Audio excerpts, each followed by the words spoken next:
Olá pessoal, tudo bem? Sejam bem-vindos a mais um vídeo do nosso canal e hoje eu quero conversar com você sobre igualdade material.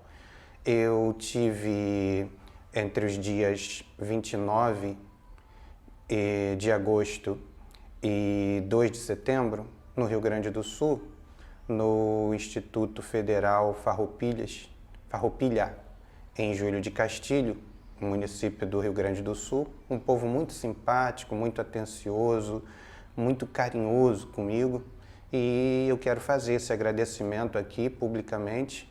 Já o fiz a todas as pessoas com quem eu convivi lá, e a gente falou um pouco de igualdade material. Acho que vale muito a pena para você que gosta do assunto acompanhar a nossa fala naquele evento. Está disponível no YouTube, depois a Clarice vai providenciar a disponibilização para vocês que seguem a gente aqui.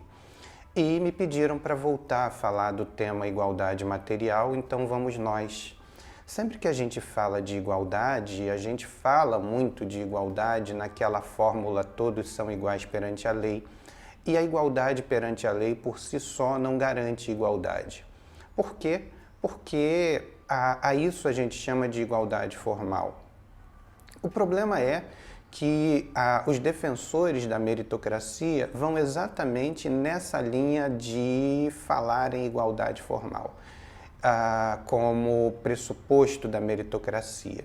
Então imagine que todas as pessoas, para a gente configurar a meritocracia, elas chegariam aos seus objetivos na vida sem ajuda do Estado, sem ajuda da sociedade e sem nenhum tipo de diferenciação. Esse seria o melhor dos mundos, segundo os defensores da meritocracia. Qual é o problema? É que isso pressupõe igualdade do ponto de partida.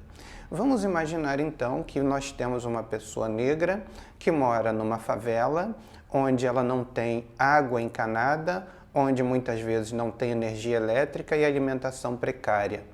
E uma outra pessoa que mora num bairro de classe alta, tem 6 refeições por dia feitas por uma empregada, ou por 2 empregadas, ou por 3 empregados, tem roupa lavada, comida, todos os livros, alimentação balanceada por nutricionista, e ambos vão fazer o mesmo Enem.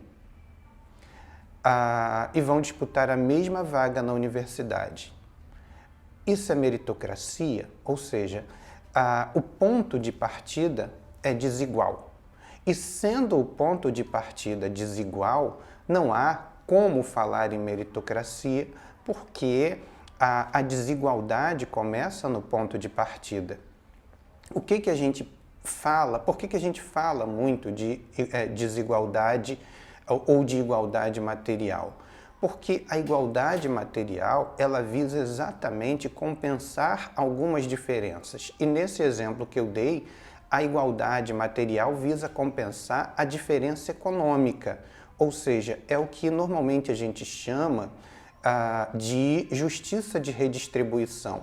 A justiça de redistribuição é, portanto, uma espécie de ressignificação de bens econômicos, uma espécie de a compensação da diferença econômica que existe entre determinados grupos.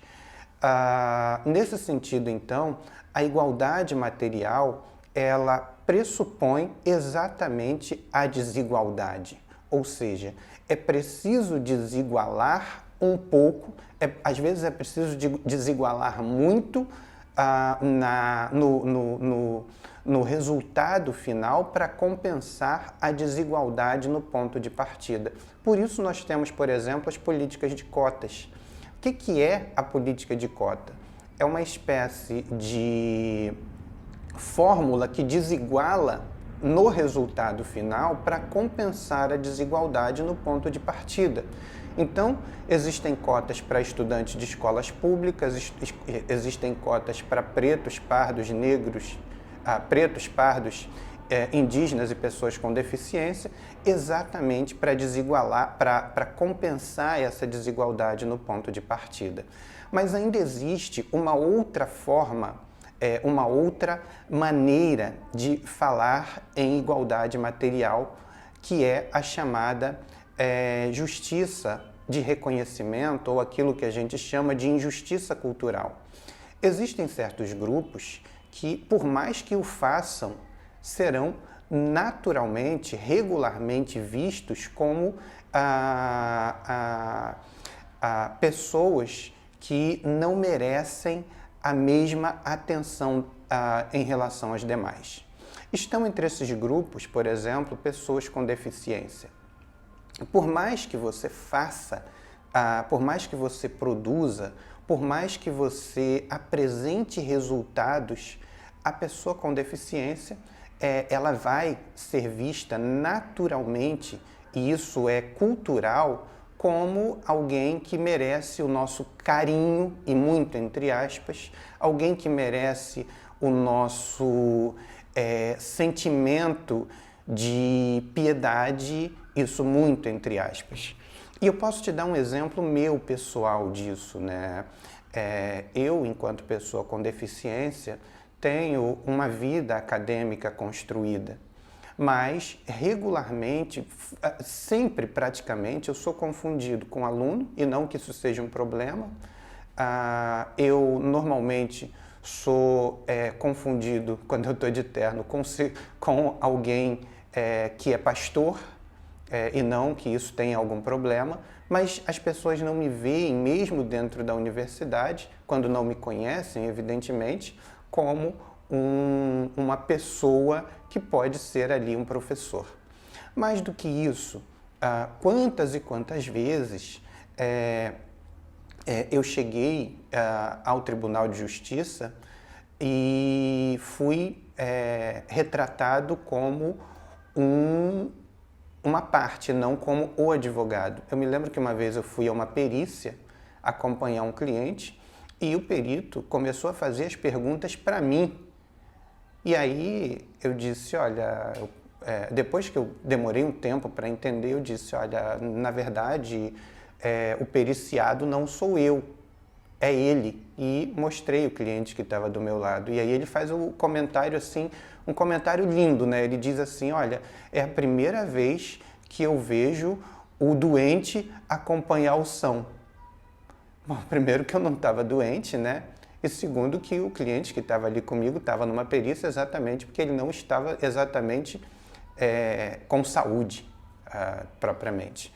Então, a justiça de reconhecimento é exatamente a gente compensar, de alguma forma, a diferenciação cultural que a sociedade faz em relação a cada um de nós. E essa diferenciação cultural que a sociedade faz em relação a cada um de nós precisa ser compensada pela desigualdade. Então, muitas vezes, né, nós temos políticas de reconhecimento de determinados grupos, não só pessoas com deficiência, mulheres, negros, grupos LGBTQIA+, e assim sucessivamente.